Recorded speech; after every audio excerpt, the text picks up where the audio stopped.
जब भी कोई आदमी शराफत के रास्ते पे चलने की कोशिश करता है तो बहुत सारे लोग होते हैं जो उसका फायदा उठाने की कोशिश करते हैं, क्योंकि आपका भोलापन दूसरे लालची लोगों को, जालसाज लोगों को आकर्षित करता है और वो आपको ठगने की सोचते हैं। लेकिन जब आदमी ध्यान करना शुरू करता है तो उसके अंदर प्रेम की उत्पत्ति होने लगती है, जिससे उसके अंदर एक सरलता पैदा होती है, एक भोलापन आता है, एक प्रेम भाव आता है।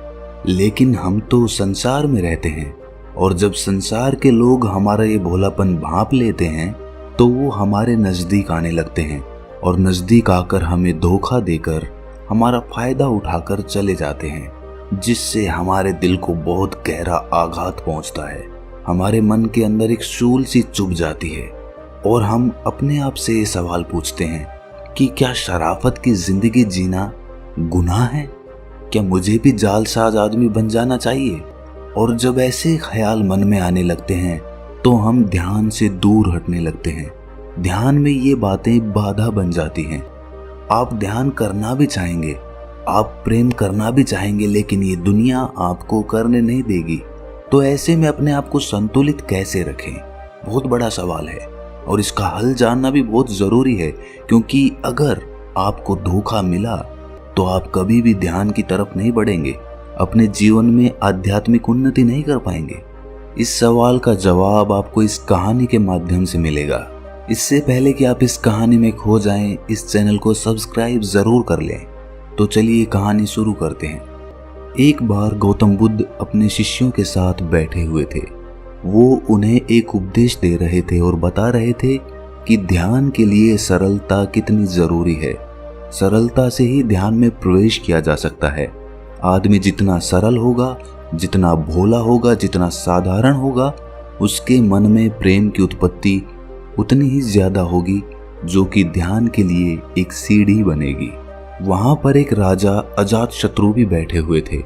ये उपदेश सुनने के बाद वो बुद्ध से कहते हैं कि हे प्रभु, जब से मैं आपका अनुयायी बना हूं तब से सभी लोग मेरे सीधेपन का गलत फायदा उठा रहे हैं। आपका अनुयायी बनने से पहले सभी लोग मुझसे डरते थे, क्योंकि मैं बहुत क्रूर था और आसानी से लोगों को मृत्यु दंड दे देता था। लेकिन आपका अनुयायी बनने के बाद और ध्यान शुरू करने के बाद मेरा ये सब करने का मन ही नहीं करता। मैं सभी के साथ प्रेम से रहता हूँ, उनकी बातों को सुनता हूँ, समझता हूँ। लेकिन कुछ लोग इसका गलत फायदा उठा रहे हैं, जिससे मेरी प्रजा में, मेरे शासन में अब दिक्कतें बढ़ती जा रही हैं। आप ही बताइए कि अब मैं क्या करूं? बुद्ध कहते हैं कि इसका जवाब मैं तुम्हें एक कहानी के माध्यम से देता हूं। कहानी को बड़े ध्यान से सुनकर आखिर में मेरे एक सवाल का जवाब देना। बुद्ध कहना शुरू करते हैं कि एक बार एक भिक्षु एक गांव से गुजर रहा था। रास्ते में उसे एक पीपल का पेड़ नजर आया। उसने सोचा क्यों ना कुछ देर आराम ही कर लिया जाए। भिक्षु जैसे ही उस पेड़ की तरफ बढ़ने लगता है, कुछ लोग उन्हें रोक कर कहते हैं कि वहां मत जाना, वहां एक जहरीला सांप रहता है जो बहुत लोगों को डस चुका है। वो इतना खतरनाक है कि जो भी उसके सामने जाता है वो उसे ही मार देता है। भिक्षु मुस्कुराता है और कहता है कि एक दिन तो सबको मरना ही है। अगर मुझे आज मरना होगा तो उसे कोई नहीं रोक सकता। ये कहकर भिक्षु आगे बढ़ जाता है और पेड़ के नीचे जाकर बैठ जाता है। तभी वहां पर सांप आकर उस भिक्षु से कहता है कि हे भिक्षु, क्या तुम्हें मुझसे डर नहीं लगता कि मैं तुम्हें मार दूंगा?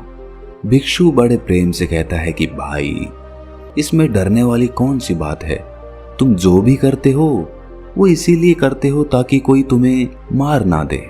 डरते तो तुम हो, इसीलिए तुम सबको मार देते हो। मुझे किसी बात का डर नहीं है। तुम दूसरों को डसते हो, मैं नहीं। मुझे मृत्यु से कोई भय नहीं है, ना ही जीवन की कोई लालसा।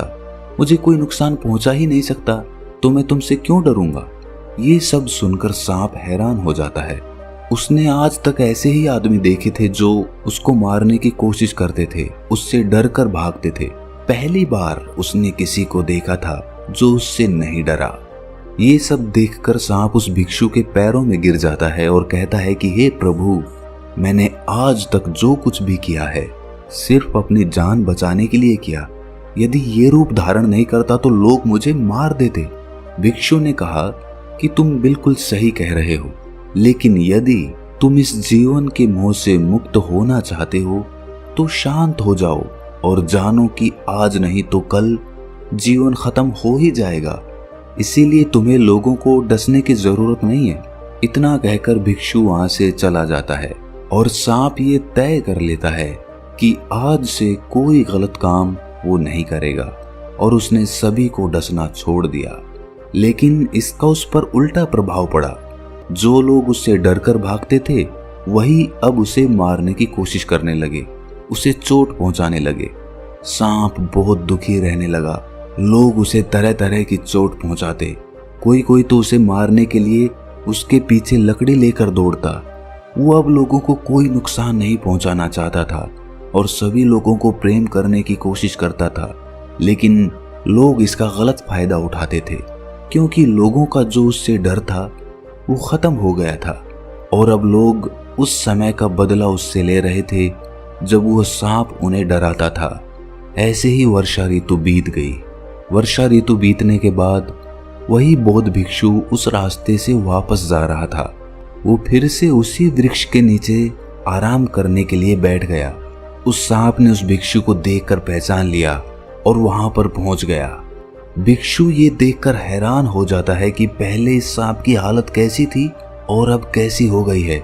उस सांप ने भिक्षु को देखकर कहा कि जब से आपने मुझे समझाया मैंने दूसरों को नुकसान पहुंचाना बंद कर दिया, लेकिन लोग मेरे साथ इस तरह का व्यवहार करने लगे हैं, मुझे चोट पहुंचाने लगे हैं, मुझे जान से मारने पर उतारू हो गए हैं। अब आप ही बताएं कि मैं क्या करूं? मैं सही रास्ते पर चलकर सबसे प्रेम करूं या फिर मैं उसी तरह रहूं जैसे मैं था, सबको डसता रहूं ताकि लोग मुझे चोट ना पहुंचा सके? हे भिक्षु, मैं निश्चय नहीं कर पा रहा हूं कि जिस रास्ते पे मैं चल रहा हूं वो सही है या गलत है। अगर इस रास्ते पे मैं चलता हूं तो मैं तो जी भी नहीं पाऊंगा। आपके जाते ही ये लोग शायद मुझे मार ही डालें। आप ही बताएं कि मैं जीवित रहने के लिए दूसरों को क्यों ना डसूं? भिक्षु कहता है कि हे नागदेव, मैंने तुमसे ये नहीं कहा था कि तुम अपने स्वभाव को ही बदल दो। क्रूरता तुम्हारा स्वभाव है। यदि यही तुम्हारा नहीं रहेगा तो लोग तो तुम्हें मारेंगे ही, पर इसका मतलब ये नहीं कि तुम अंदर से अपना उद्देश्य ही गलत रखो। आपको भीतर से अपने आप को सही रखना है और आपको बाहर से वही दिखाना है जो जरूरी है। सांप एक जहरीला जीव है, इसीलिए लोगों के मन में उसके लिए भय, डर होना जरूरी है, क्योंकि उनके अंदर तुम्हारे लिए डर नहीं होगा तो वो तुम्हें हानि पहुंचाएंगे ही। परंतु तुम्हें भीतर से खुद को सही रखना होगा। तुम्हें लोगों को नुकसान नहीं पहुंचाना है, बल्कि उनके अंदर अपना डर बनाना है।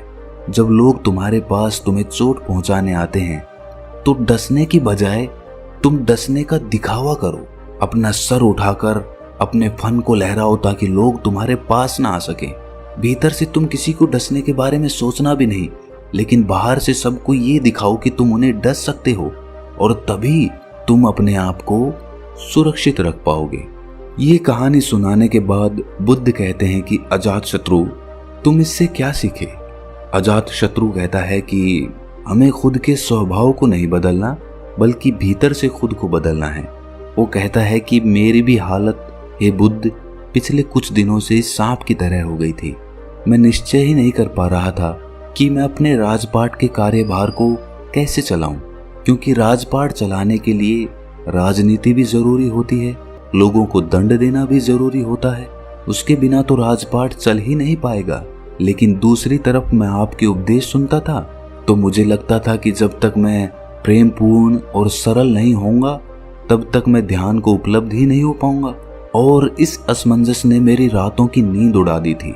लेकिन आपकी इस कहानी से मैं भली भांति समझ गया हूं कि मुझे ध्यान करते हुए, अपने अंदर सरलता लाते हुए, प्रेम लाते हुए अपने कर्तव्यों का निर्वाह करना है। लोगों को ये महसूस नहीं होने देना कि मैं सरल हो गया हूं और मैं किसी को कठोर दंड नहीं दे सकता। इन दोनों में जब सामंजस्य बैठेगा तभी मेरा जीवन भी अच्छा चल सकता है और तभी ये राजपाट भी चल सकता है। दोस्तों, भोलापन और सरलता अच्छी बात है, लेकिन तब तक जब आप सन्यासी जीवन जी रहे हों, जब आपको सांसारिक कर्तव्यों का निर्वाह ना करना पड़े। लेकिन जब आप संसार में रहते हो तो आपको सांसारिकता में घुलना ही होगा। आप अपने कर्तव्यों से मुंह नहीं मोड़ सकते। हमने बहुत से लोगों को देखा होगा जो ध्यान करने लगते हैं तो इतने सरल और इतने भोले हो जाते हैं कि उनके रिश्तेदार, उनके भाई बंधु ही उनका फायदा उठाने लग जाते हैं। इसी की वजह से उसे और उसके परिवार को बहुत पीड़ा सहनी पड़ती है। लेकिन संसार में रहते हुए सांसारिक कर्तव्यों का निर्वाह न करना, अपने परिवार की देखभाल न करना, ये भी तो पाप है। इसीलिए ये कहानी हमें बताती है कि हमें अंदर से बदलना है, हमारे स्वभाव को नहीं बदलना। आप अपने ध्यान को अंदर से गहरा करिए, अंदर से सरल बनिए, लेकिन बाहर से उस सरलता को दिखाने की जरूरत नहीं है। लोगों को ये जताने की जरूरत नहीं है कि मैं ध्यान कर रहा हूँ और ध्यान से मेरे अंदर ऐसा बदलाव आ रहा है। ये तो आपका अहंकार हो जाएगा, आपका घमंड हो जाएगा। आपको बाहर से अपना स्वभाव वैसा ही रखना है जैसा कि वो है, लेकिन होश और ध्यान और प्रेम अंदर से उपजाना है, अंदर से पैदा करना है, ताकि लोग आपका फायदा भी ना उठा पाएं और आप आध्यात्मिक उन्नति भी कर सकें। तो दोस्तों, कैसी लगी आपको ये कहानी कमेंट सेक्शन में जरूर बताएं, और अच्छी लगी तो इस चैनल को सब्सक्राइब जरूर कर लें। तो मिलते हैं अगली कहानी में, तब तक के लिए अपना ख्याल रखें।